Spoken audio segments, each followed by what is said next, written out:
Pickles stand out as a philosophically astute good boy, adept at dispelling enemy buffs and enhancing the team's damage output, all while contributing respectable damage on his own. Bearing a striking resemblance to Regulus in playstyle, Pickle excels at doing his job without needing many action points, making him a great sub DPS to have in any team, especially in stages where Dispel is useful. In this video, I'll delve into the basic of his kit, exploring various ways to use him, do a quick overview of other more budget Dispellers you can use in his place, go over the best Psychubes and resonances, and look at the two types of teams you can use him in.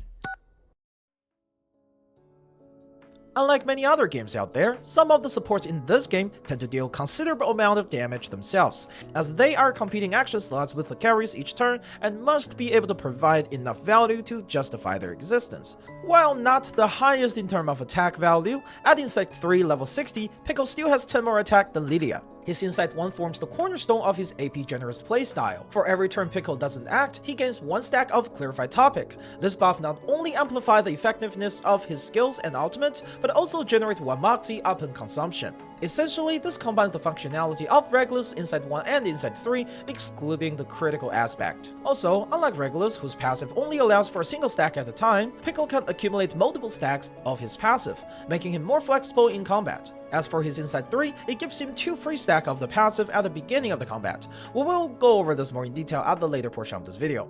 Although primarily a support character, Pickles wields a remarkably powerful single-target attack with his skill Nihilism Abuse. When used with his Clarified Topic, this skill inflicts 250% damage at rank 1 up to an impressive 625% at rank 3.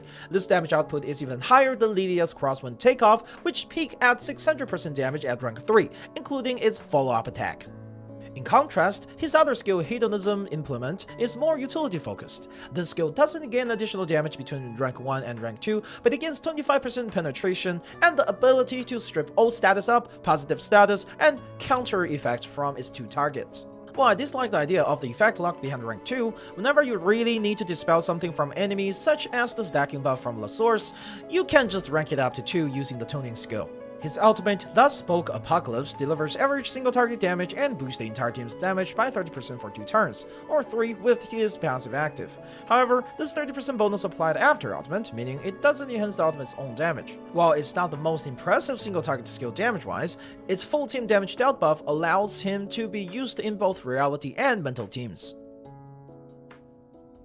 Pickle's passive effect lands him more on the support role rather than that of a main DPS. His ability to rapidly accumulate Moxie allows for early use of his enhanced ultimate, potentially as early as turn 2. For this first few rotations, you will need 3 of his skill at start. On the first turn, you can move and fuse the skill with 2 copies, then move again for 1 extra Moxie before using 1 of his skill to prepare for his ultimate. This enables you to unleash his ultimate on turn 2 while returning a stack of the passive. Alternatively, you might use 3 cards on turn 1 and delay his ultimate onto turn 3 to ensure it's enhanced. This rotation generally works well with most characters, given Pickle's decent damage output. However, for a character like Melania who requires strict rotation to maximize their ultimate usage, this approach may not be ideal. In such cases, you might want to distribute Pickle's skill usage more evenly, possibly deploying his ultimate around turn 4 or 5. After Pickle's first ultimate use, you'll typically be left with 1 Moxie from his passive. You'll need only 2 more skill with the passive to ready his ultimate again. If you have duplicate skills, this only costs 1 passive stacks due to the ability to fuse and use. Otherwise, additional passive stack will be consumed. If you have a lot of Pickle skill on hand after using his ultimate, consider sacrificing some actions to move and fuse cards, thus generating Moxie while also accumulating passive stacks for a quicker subsequent rotation. It's crucial to make each turn where Pickle acts count, as he doesn't generate a passive stack on active turns. Since his passive can stack infinitely, it's often more effective to adapt to the cards you're dealt with rather than sticking to a rigid rotation. Remember, apart from his ultimate, Pickle's key contribution is his dispelling ability, so use it when needed even if it ruins rotation. Also, like I've said before, if you need a dispel but lack the rank 2 skill, use the tuning skill to rank it up. The game actually features a wide range of characters that can dispel, excluding the 3 and 4 star characters which are harder to use in endgame due to their lower defensive stats. We are left with Charlie, Necrologist, X, and also Horrorpedia, which comes out at patch 1.2. Among the 4 characters mentioned, Charlie is the only main DPS. Currently, she ranks among the top DPS characters in the game. Her ultimate possesses the capability to dispel status up, positive status, and counter from all enemies. Using Charlie as the main DPS effectively eliminates the need for additional dispeller in the team. However, it is important to note that since her dispelling power is on her ultimate, deploying her as a sub DPS for dispelling purposes can be hard to manage. The other 3 characters, Necrologist, X, and Horpedia, each have a skill that can dispel enemy status up and positive status, but not counter. X can dispel counter using the other skill, whereas Horpedia gains the ability to dispel counter with the same skill after reaching Insight 1. Apart from counter, a notable difference between this character and Pickles is that their dispel skill are all single target. This distinction may not be significant in most fights, but in scenario where multi-targeted dispel is advantageous, it becomes relevant. As for the individual difference between the 3, Horpedia is the only one with all 3 types of dispel in a single skill. X not only dispel but also silence enemy when his dispel triggers. Necrologist bears the closest resemblance to Pickles, with 1 skills for dispel and an ultimate that provides a substantial damage bonus to the team up to 50% at Portrait 5. She does fall short of Pickles' efficiency due to her more costly to use ultimate, which provides the damage bonus, whereas Pickles' passive aids in quicker moxie generation with less actions. Overall, he's definitely the best choice when it comes to dispel subs DPS, but if you don't have him, you can consider picking up one of the other Dispellers when you need one. Pickle exhibits a balanced damage profile with output being roughly split between his skill and ultimate, so for his Psychube, I suggest one of the following 3. Hopscotch is a solid choice for general use, especially if you're going to be consistently securing kills with Pickles. Brave New World is particularly effective for Pickles due to his higher ultimate to skill ratio, which is enhanced by his insight. You can also use Luxurious Leisure since his ultimate is single target. As for Resonating, these are the 2 sets. Either of them is fine, but since his crit tech is pretty average at 305, it's better to go with the tech set when not used with crit support such as Voyager or Toothfairy. When building teams with Pickles, there are generally 2 approaches. One is pair him with a regular DPS.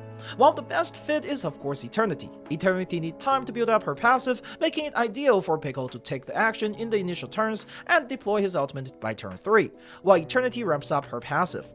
Another really good one is a Knight. A Knight benefits from enemies being at lower health, which increase his damage thanks to his passive insight. Pickles, serving as a sub DPS, can effectively weaken enemies, simultaneously aiding a Knight's damage and penetration potential. The other way to play him is to pair him with another sub DPS. The one that would probably come to your mind would be Regulus. And you would be correct. By alternating their active turns, Pickles and Regulus can effectively use their passive and provides a reasonable level of DPS as a whole. Any other sub DPS are fun here too. Character like Anali, Voyager, and Cornbloom can pair with him rather well. While this setup might not yield the highest DPS, it's a practical choice in the absence of main DPS. Additionally, this sub DPS characters offers valuable defensive capabilities such as Anali's Daze or Cornbloom's Seal.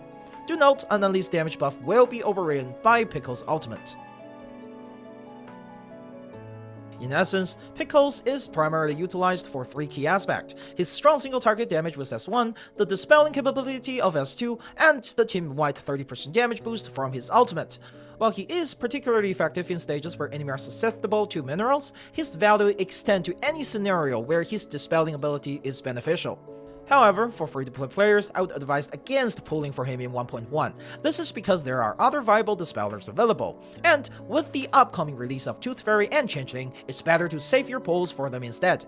On the other hand, for spenders who have the means to acquire all 3 characters, Pickles can be an excellent addition to your roster, as he will make your life easier in the stages where Dispel is crucial. Well, that wraps up everything you need to know about Pickles. This has been Steam to Max, thanks for watching, and I'll see you in the next video.